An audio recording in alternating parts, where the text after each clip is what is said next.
There's been a lot of talk recently about the 10th anniversary of Interstellar coming out in theaters and how it's been doing really well in IMAX. And I've noticed also in the online dialogue and with people that I know personally that this is a really interesting movie. It is a movie that people, if they love it, they really, really love it.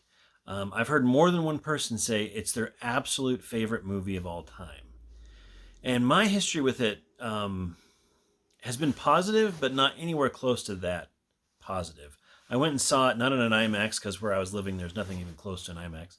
And I enjoyed the film. But every time I thought about Interstellar and I would talk to somebody about it, they're like, oh, it's my favorite movie of all time, or it's my favorite Christopher Nolan movie, and it's so impactful and whatever else. I felt like I was missing out.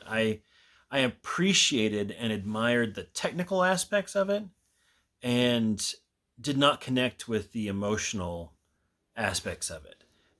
It really rang hollow to me for some reason. And I tried to watch it several times. I saw it in theaters maybe 3 times. I got books about it. I read on it. I know I couldn't help but think about there's a Bible story in I think in Genesis where Jacob wrestles with an angel all night, and they have this incredible fight, and it goes on and on. The angel says, "You got to let me go," and he says, "I won't let you go until you give me a blessing." And when he gives him this blessing, that's when Jacob turns into Israel. It changes his whole identity. And I always thought about that. I was like, wow, I'm wrestling with this movie, and I really wish I could come out on the other end of it like the other people who love this movie and be changed by it and see things and myself and the world and the galaxy differently. And yet it always struck me as a surface level thing. So at a certain point, I just kind of gave up on it. Like, it was never going to be my favorite Christopher Nolan movie. I didn't think badly of people who loved it, but I just, like a tuning fork that was off, I just never quite vibed with it. And then Oppenheimer came out last year, and Oppenheimer was my Interstellar moment. I am a history guy. I love that. I also love existential dread in my movies, and that movie, it just nailed history. And I love when people are really good at their jobs, and so that was a whole lot of that. There was people who were very, very competent. That was another thing that tickled my fancy when it came to Oppenheimer, so I loved that.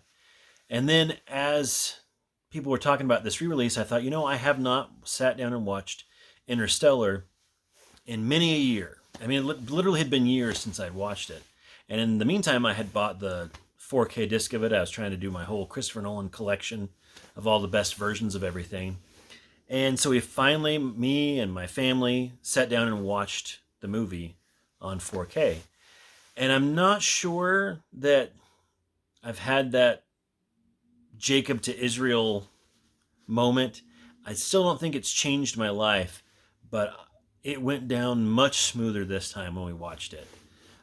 The things that I had issues with, and if you're familiar with the movie, I suppose, hopefully you're familiar with the movie if you've gotten this far. There's a speech that Anne Hathaway's character, Dr. Brand, gives about how love is something that transcends time and space and all this stuff. That struck me as very hokey and forced before. And this time I thought it was interesting. I thought there was some interesting points that were brought up. Also, in the last 10 years, my daughter, she was like 2 when the movie came out, and now she's 12, 13. And so much more close to the age of Murphy in the film. And so I was a little more personalized with Matthew McConaughey and his relationship with his daughter. So that helped that aspect of it go down a little bit easier. I was always irritated by how angry the Murph character was with her dad the entire time. But this time I understood where she was coming from. For some reason, that didn't bother me near as much. So I guess I'm saying the things that were issues for me were much less thorny this time when I watched it. And I think part of that is I was reading up. I have a whole book of interviews with Christopher Nolan about his films. And after we watched it and I liked it better, I was like, I really want to learn more about what's the thought process behind this. And Christopher Nolan talks about how this is one of his most personal movies. He doesn't go into detail on what that means, though. So I'm not exactly sure. But so here's what this is all conjecture, and I'm just speculating.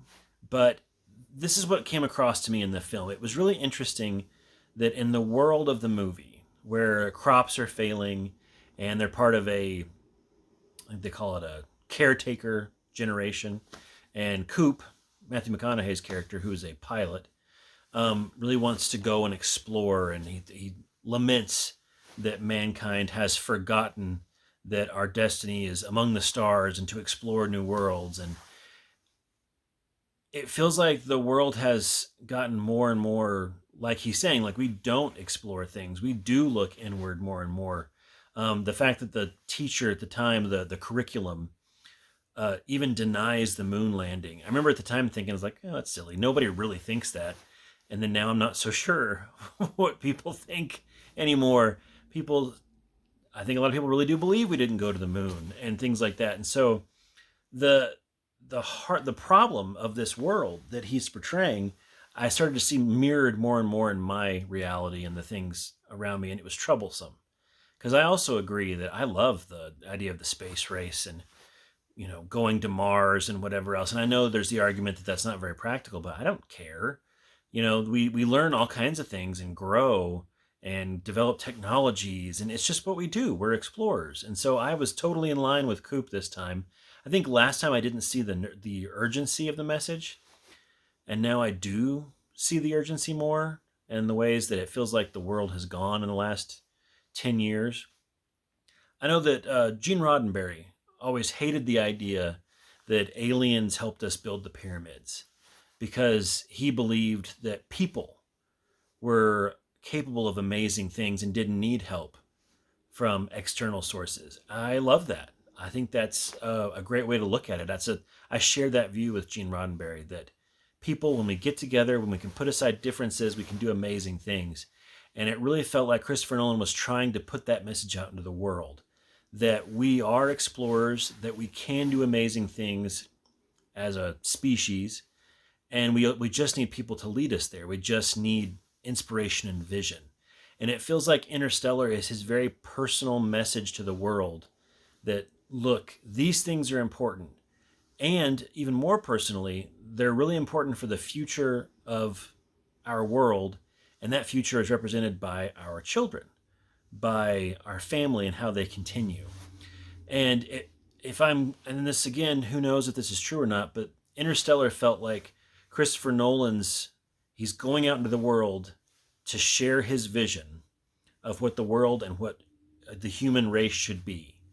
And to do this, he has to leave his family to go make these big movies that, share this vision. And he does it because of them.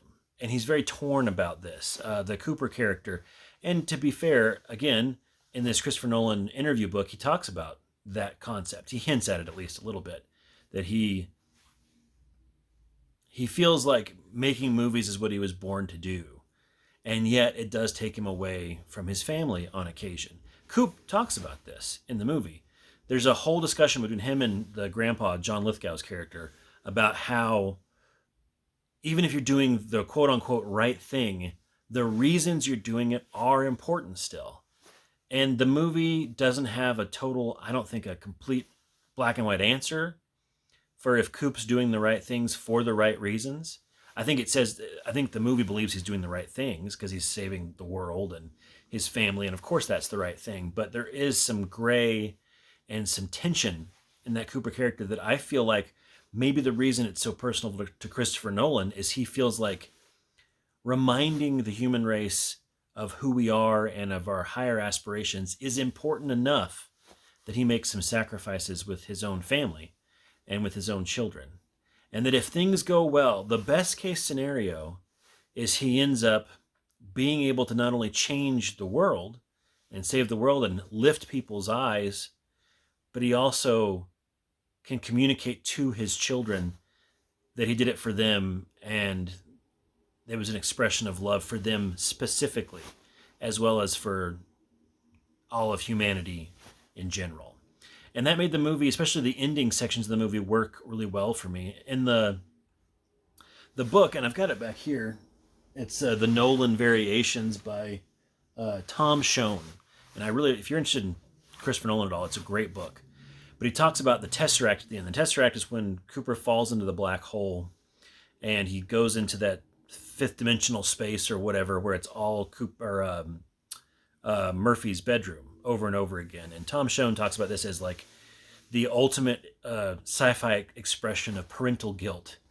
There's all these moments that he won't be there for, and he gets to watch himself leave his daughter over and over and over again. And I think that's really interesting. But on the other hand, that is the place where he sends the message that saves her life and helps her achieve her purpose. So she can't achieve her purpose and save the human race without the information and the vision that he sends back because of his travels and his going out amongst the stars. So I know this is a little rambly, but again, this is me wrestling with this movie, trying to see in it what other people see in it. And I think I'm finally starting to glimpse it. I'm starting to glimpse that this is all about family connections, and it's all about how we see ourselves as parents, as children, and as a group, as a whole world.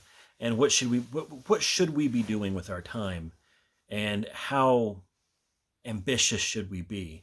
And Christopher Nolan, I think, is really trying to push us to do amazing things, and also realize that there's going to be some sacrifice with that, but maybe by changing the world, we make it a better place for our children. It's an important message. I'm not sure it's always portrayed in the smoothest way possible. I mean, Interstellar is always going to be a little bit of a clunky movie for me. The tone shifts, and the way the story goes feels a little bit like the gears are grinding, which actually happens in the movie.